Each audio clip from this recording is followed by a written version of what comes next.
तर मित्रांनो, आज क्वार्टर वन रिझल्टमध्ये एका फार्मा कंपनीचा नफा तब्बल 66% वाढला आहे.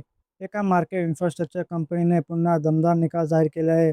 जिओ फायनान्शियलने डिव्हिडंड संदर्भात मोठी घोषणा केली आहे आणि अदानी पोर्ट्सने अवघ्या एका वर्षात 44,600 कोटीचा असेट ग्रोथ करत सर्वांचे लक्ष वेधून घेतले आहे. तर मित्रांनो, आजच्या व्हिडिओमध्ये आपण Divi's lab, CDSL, Jio financial services आणि अदानी पोर्ट्स यांच्या सर्वात मोठ्या अपडेट्स आणि क्वार्टर वन रिझल्टचे सविस्तर विश्लेषण करणार आहोत.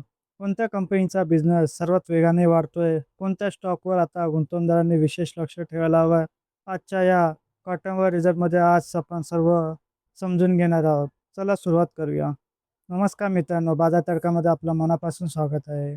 दररोजप्रमाणे आजही शेअर मार्केटमध्ये सर्वात मोठ्या अपडेट्स आणि क्वार्टर वन रिझल्ट महत्त्वाच्या बातम्या घेऊन आलो आहोत, म्हणून व्हिडिओ शेवटपर्यंत नक्की बघा. सर्वप्रथम पाहूया डिव्हिस लॅब लॅबोरेटरीचा क्वार्टर वन निकाल. तर कंपनीचा कन्सोलिडेटेड फायनान्शियल रिझल्ट पाहिला तर रेव्हेन्यू यावर्षी 3,080 कोटी इतका आला आणि मागील वर्षी 2,410 कोटी इतका होता आणि तिमाहीत 2,831 कोटी इतका होता. इयरली आणि क्वार्टरलीच्या रेव्हेन्यूमध्ये चांगलीच वाढ आहे. त्याचबरोबर कंपनीचा खर्च पाहिला तर यावर्षी 1,964 कोटी इतका आला आणि मागील वर्षी 1,796 कोटी इतका होता आणि तिमाहीत 2,023 कोटी इतका होता. त्याचबरोबर कंपनीचा नेट प्रॉफिट पाहिला तर यावर्षी 902 कोटी इतका आला आणि मागील वर्षी 545 कोटी इतका होता. तर इयरली कंपनीच्या नेट प्रॉफिटमध्ये तब्बल 66% ची वाढ नोंदवली आहे आणि तिमाहीत 751 कोटी इतका होता आणि क्वार्टरली ही चांगलीच ग्रोथ आहे.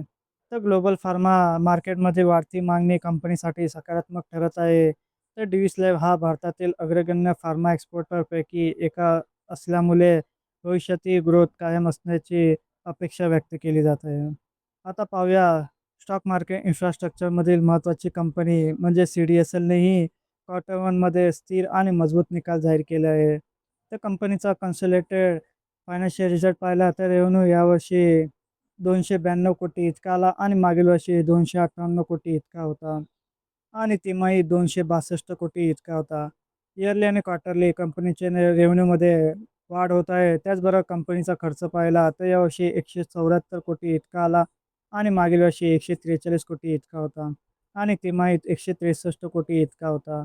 त्याचबरोबर कंपनीचा नेट प्रॉफिट पाहिला तर यावर्षी 118 कोटी इतका आला आणि मागील वर्षी 102 कोटी इतका होता. इयरली कंपनीच्या नेट प्रॉफिटमध्ये 15% ची वाढ झाली आहे. त्याचबरोबर तिमाहीत कंपनीचा नेट प्रॉफिट 79 कोटी इतका होता.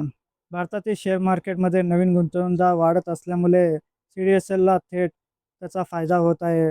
लाँग टर्ममध्ये कॅपिटल मार्केट वाढत राहिल्यास CDSLसाठी ही सकारात्मक बाब ठरू शकते. आता येऊया जिओ फायनान्शियल सर्व्हिसच्या मोठ्या अपडेट्सकडे.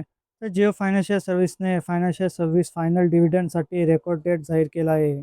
तर कंपनी 10 ऑगस्ट या रोजी शेअरहोल्डर्सला आपल्या 60 पैसे प्रति शेअर डिव्हिडंड जाहीर केला आहे. तर या तारखेपर्यंत ज्याच्याकडे कंपनीचे शेअर्स असतील त्यांनाच फायनल डिव्हिडंड मिळण्याचा अधिकार असेल. डिव्हिडंड मिळवून इच्छिणाऱ्या गुंतवणूकदारासाठी ही तारीख अत्यंत महत्त्वाची आहे. आता येऊया अदानी ग्रुपमधील मोठ्या अपडेट्सकडे. म्हणजे अदानी पोर्ट्सने मागील एका वर्षात असेटमध्ये जवळपास 44,600 कोटीचा वाढ केला आहे.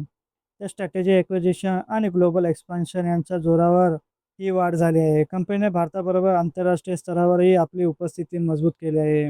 डायव्हर्सिफाय बिझनेस मॉडेलमुळे अदानी पोर्ट्सला भविष्यातही ग्रोथ मिळण्याची शक्यता विश्लेषक व्यक्त करत आहे. तर आजचे कन्क्लुजन पाहिले तर चारही बातम्यांमधून स्पष्ट दिसत आहे की फार्मा सेक्टर मजबूत वाढ दाखवत आहे. कॅपिटल मार्केटमध्ये रिटेल पार्टिसिपेशन वाढत असल्यामुळे CDSL सारख्या कंपन्यांना फायदा होत आहे. फायनान्शियल सर्व्हिसेस कंपन्या डिव्हिडंड पॉलिसीवर भर देत आहेत. इन्फ्रास्ट्रक्चर आणि पोर्ट सेक्टरमध्ये मोठ्या प्रमाणात विस्तार सुरू आहे. तर मित्रांनो, आज आपण Divi's lab, CDSL, Jio financial service आणि अदानी पोर्ट्स यांच्या महत्त्वाचे अपडेट्स आणि क्वार्टर रिझल्ट सविस्तर पाहिले. तुम्हाला यापैकी कोणता स्टॉक आवडला? तुमचं मत कमेंटमध्ये नक्की सांगा. व्हिडिओ आवडला असेल तर लाईक करा आणि शेअर करा आणि अशा share market news, quarter result, dividend update, IPO आणि बिझनेस न्यूजचे सर्वात जलद अपडेट मिळवण्यासाठी बाजार तडका चॅनलला सबस्क्राईब करून बेल आयकॉन नक्की दाबा. धन्यवाद.